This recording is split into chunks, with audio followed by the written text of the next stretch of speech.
Hello बच्चों, कैसे हो सब। चैप्टर नंबर 3 आनुवांशिकी आज पढ़ेंगे अपन बेटा क्लास 10th में। चैप्टर नंबर 3 पढ़ना है आनुवांशिकी, ठीक है।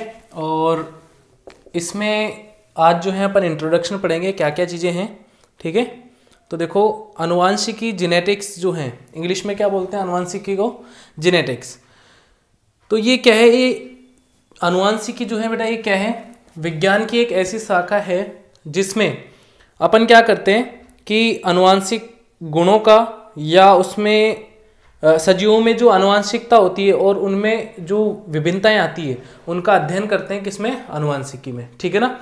तो ये एक विज्ञान की शाखा है, जीव विज्ञान की वह शाखा जिसमें सजीवों के लक्षणों की आनुवांशिकता एवं विभिन्नताओं का अध्ययन किया जाता है, ठीक है।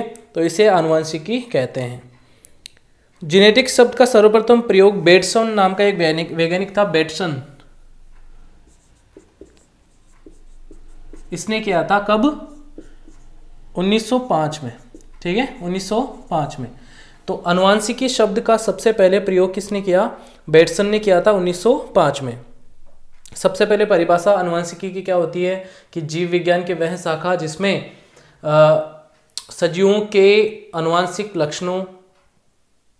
लक्षणों या फिर लक्षणों की आनुवांशिकता या फिर विभिन्नताओं का अध्ययन किया जाता है, तो उसको अपन कहते हैं आनुवांशिकी, ठीक है।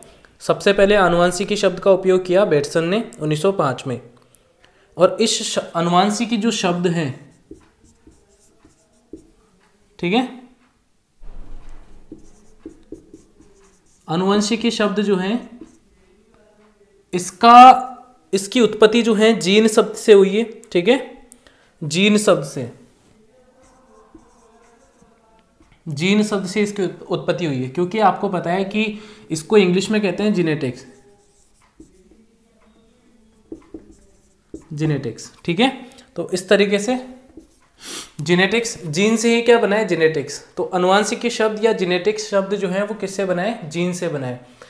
सबसे पहले परिभाषा, वापस से परिभाषा क्या होती है कि सजीवों में लक्षणों की आनुवांशिकता या विभिन्नताओं का अध्ययन किया जाता है, तो आनुवांशिकी कहलाती है। सबसे पहले आनुवांशिकी शब्द का उपयोग बेटसन ने 1905 में किया था। आनुवांशिकी जीन शब्द से बना है, यानी जीन से जेनेटिक्स, और जेनेटिक्स का मतलब ही क्या होता है, आनुवांशिकी।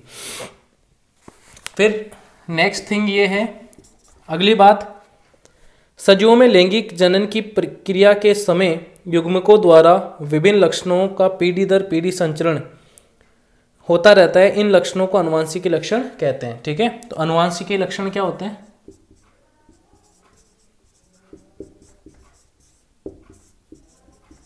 आनुवांशिकी लक्षण क्या होते हैं? ऐसे लक्षण जो सजीवों में पीढ़ी दर पीढ़ी, मतलब एक पीढ़ी से दूसरी पीढ़ी में आगे वो लक्षण जो है संचरित होते हैं, तो उनको अपन क्या कहते हैं? आनुवांशिकी लक्षण कहते हैं, ठीक है। तो इतनी बातें क्लियर हैं। आनुवांशिकी लक्षण क्या हो जाएंगे? सजीवों में लैंगिक जनन जब होता है, लैंगिक जनन मतलब नर और मादा दोनों भाग लेते हैं, ऐसा जनन जिसमें नर और मादा दोनों भाग लेते हैं लैंगिक जनन कहलाता है। और इस समय क्या होता है, इस क्रिया में क्या होता है कि जब युग्मक बनते हैं, तो युग्मकों में क्या होता है कि लक्षणों का पीढ़ी दर पीढ़ी उनसे क्या हो जाता है, संचरण होता है आगे, तो उसको अपन क्या कहते हैं, उन लक्षणों को क्या कहते हैं? आनुवांशिकी लक्षण कहते हैं, ठीक है। फिर अगली बात है, देखो छोटी छोटी बातें हैं बेटा, ये डेफिनेशन से पूछता है ना, ये पूछता है चीजें कि सबसे पहले आनुवांशिकी शब्द का उपयोग किसने किया? बेटसन ने किया था। आनुवांशिकी किससे बना है? जीन से बना है, ठीक है। और आनुवांशिकी लक्षण क्या होते हैं? आनुवांशिकी की परिभाषा पूछ ले, एक एक नंबर के क्वेश्चन है ये, ठीक है। इन आनुवांशिकी लक्षणों का जनक पीढ़ी से संतति पीढ़ी में संचरण वंशागति कहलाता है, ठीक है। हेरिडिटी,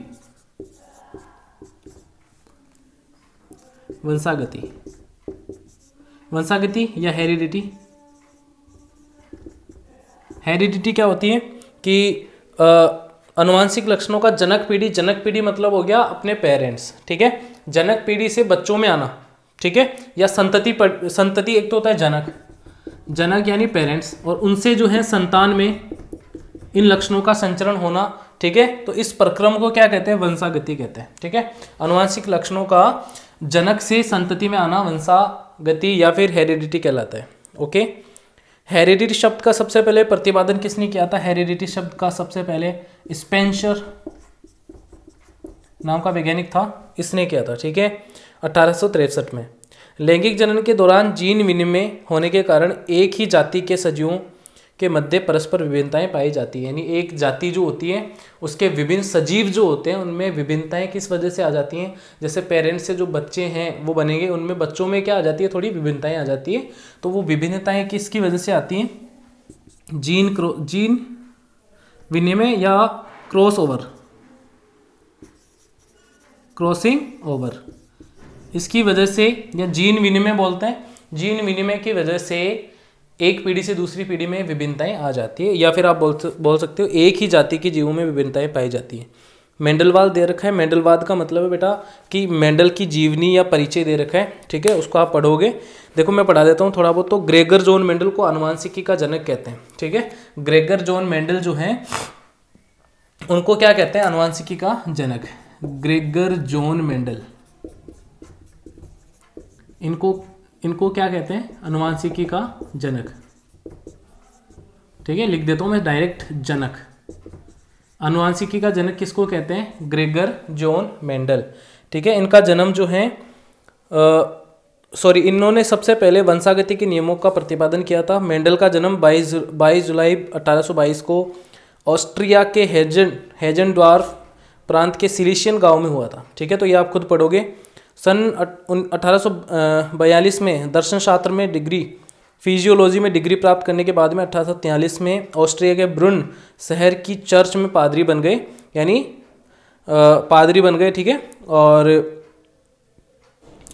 चर्च के उद्यान में मेंडल ने उद्यान मटर पर क्या किया था, 7 वर्षों तक संकरण का प्रयोग किया, ठीक है। तो मेंडल ने किस पे, उद्यान मटर पे ये प्रयोग किया था सारा, ठीक है, 7 वर्षों तक।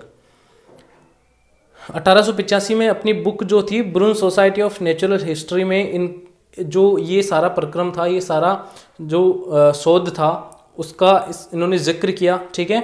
और 1886 में ही इन प्रयोगों को सोसाइटी की वार्षिकी में पादप संकरण का प्रयोग नामक शीर्षक में यानी इनकी 2 किताबों में इन्होंने जो है इनका प्रकाशन किया। एक तो ब्रुन सोसाइटी ऑफ नेचुरल हिस्ट्री किताब में दे रखे हैं, आप पढ़ोगे खुद, और एक संकरण पर प्रयोग, ठीक है, संकरण पर प्रयोग, ये पादप संकरण पर प्रयोग, ये 2 बुक थी इनकी, ठीक है। फिर इन्होंने जो है आनुवांशिकता के नियम दिए। उन नियमों को क्या कहते हैं बेटा, अपन मेंडलवाद कहते हैं। तो इतना आप लोग पढ़ोगे। फिर मेंडल की सफलता के कारण जो है अपन अगली क्लास में करेंगे, और मटर के पादप का चयन ही क्यों किया, तो ये भी अपन अगली क्लास में करेंगे। तो मिलते हैं अगली क्लास में। Take care, bye bye.